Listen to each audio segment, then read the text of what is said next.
So one of the biggest things that I get asked from landlords is, what can I do to motivate my tenants to pay their rent on time? We're talking all about on-time rent collection today. Let's get started.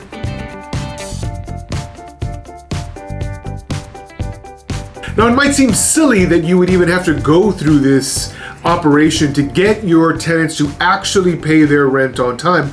But in many cases, landlords find themselves in situations where they're having to get their tenants to actually cooperate with the agreements of their own lease.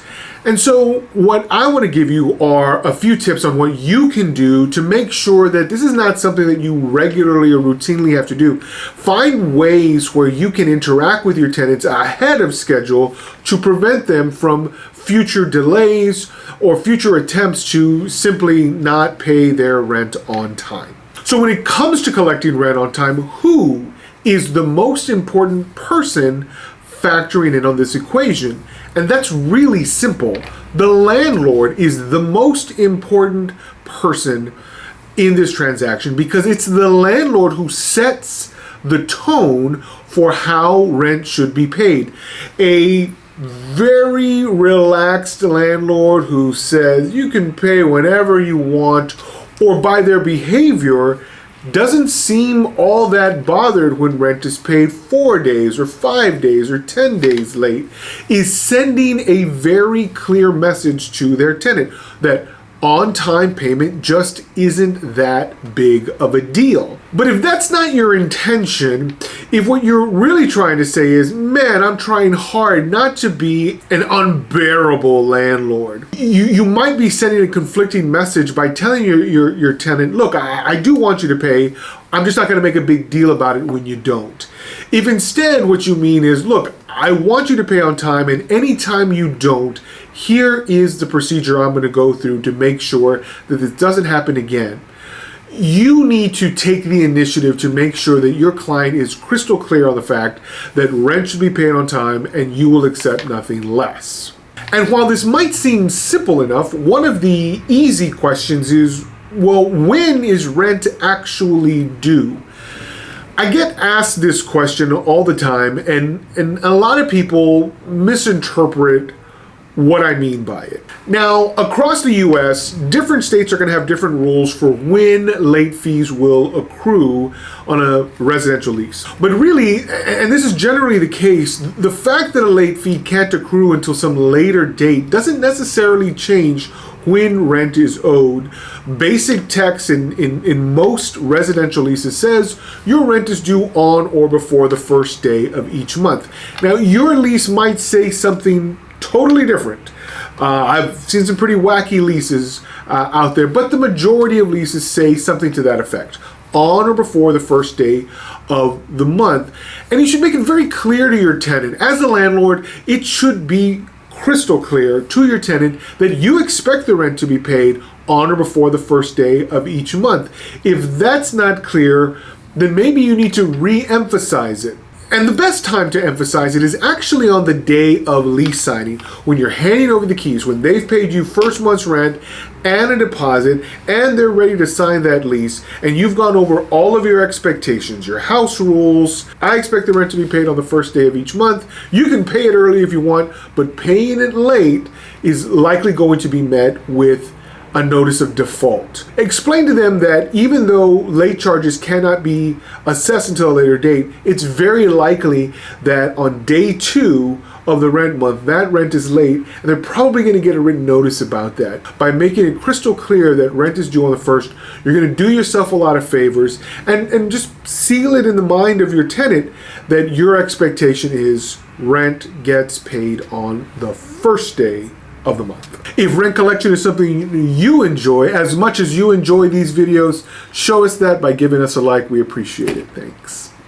Now, if your tenant has to jump through a lot of hoops to pay the rent, probably means that from time to time it's not going to get paid on time. So how the rent is paid is another key part of this agreement. Make sure that you have made it very easy for your tenant to pay their rent on time. That might mean that you have a portal set up or that you have some kind of tenant software that makes the whole thing a breeze.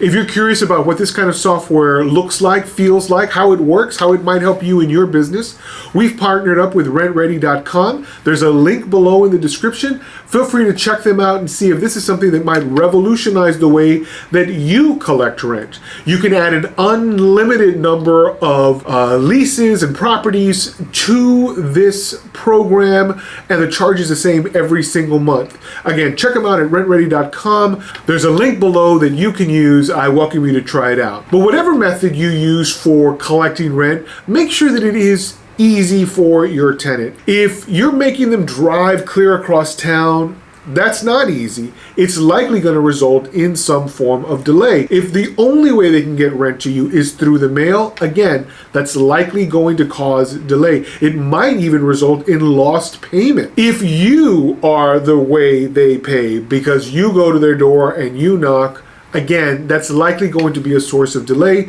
because they may not be home at the time that you arrive. By making things easy for them, a quick deposit, something they can do through an app on their phone, or perhaps they can deposit directly into a bank that's easy for them to access. Anything you can do to make the process easier is going to make your collection of rent faster. But why is this such a big deal, you might ask? And if you don't know, and that's okay, sometimes new landlords are just not aware of why it is such a big deal. But infrequency of rent payment or infrequency of timely payment often equals loss, and it usually results in some form of stress. No matter how easygoing you might be, once a rent payment is late, it likely has a lasting effect on future late payments. It kind of grows as a snowball. If they're 3 days late in 1 month, and then 7 days late another month, and then 14 days late, and then 20, and then 25, ultimately, this is a losing battle. This is likely not somebody you want to sign a lease extension with. But it's also clear indication that you haven't done your job to emphasize that rent is due on the first and should be paid timely every single month. Reduce your stress and reduce the chances of loss by demanding that rent be paid on time. But Ernie, where do you draw the line and say, this is it, I will wait no longer than this before I begin the eviction? For me, it's always day 7. At day 7, if you have not received the full amount of rent, my recommendation to all landlords is that you begin the eviction process. At day 7, that's when I recommend to landlords issue that notice to vacate. And whatever your state says about the length of time you have to give, here's what you know about day 7. The fact that they needed 30 days from the last month, an additional 7 for this month to make that payment might mean that next month they need 40 days or 45 days. Generally speaking, when people are in a crunch, that crunch persists for as long as their problem persists. And if they've got a long-term problem, you've got a long-term problem. So by day 7, you are beginning to initiate the process of eviction. Usually starts with some kind of notice. You send that, and if after that time frame, whatever your state requires, but if after that time frame, after your notice, they still haven't been able to pay, that's a clear indication that you were right and that you have to move forward with the eviction process. By starting it soon, you end up decreasing your losses. The line in the sand that I recommend, 7 days. Now, that's not a magic number. You can move that line anywhere you want, but I don't recommend waiting longer than a month before you begin this process, because evictions are not super fast. They're faster than most cases, but in many states, the delay involved in the eviction process itself necessitates a quick start, because every day you go without rent is lost. And lost time means lost money. Get it started quicker, draw your line in the sand, and stick to it. Don't give 10 days to one tenant and 12 days to another and 26 days to a third. Draw your line in the sand. Make sure that all tenants know by this date you institute the eviction process. Say it early and do it every single time. Now, let's say you finally do get that rent payment. What gets paid first. Now, sometimes landlords say, look, Ernie, I'm just happy to get the rent, and check mark, that's covered. They paid it 6 days late, but at least I didn't have to start an eviction. Well, let's talk about what happens at day 6. What all is owed? If you have an application of funds clause which says that you can apply any payment to old debt first, even non-rent obligations, you should use it, and you should apply that payment not to rent just because they call it that. You should apply it to all of the old debt first. As long as you're allowed under the terms of your lease to cover old debt first, do that. Cover that, and then if there are any funds left to cover the full amount of rent, then do that. But if there's a shortfall, let your tenant know, hey, thanks for the payment, but I applied it to old fees you owed.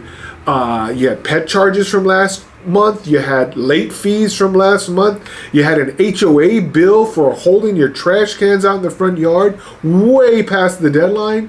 If you are assessed fees and they are on notice of these fees and they owe them either because it's straight into the lease or it's some bill that has been incurred from their violation of the lease, you can apply these, again, assuming an application of funds clause in your lease, as long as you have the right to apply the payment first to the oldest debt and then any remaining balance to the rent for that particular month. That's the best way to do it, because if there's a shortfall in the rent and you have to issue a notice to vacate based on that, they're likelier to pay it. If instead you apply the full thing to rent and just carry those old debts month to month to month, chances are very high you're going to be left holding the bag. Once they're gone, their security deposit may not even cover the accumulation of all of these fees, and you're the least likely to be able to collect them.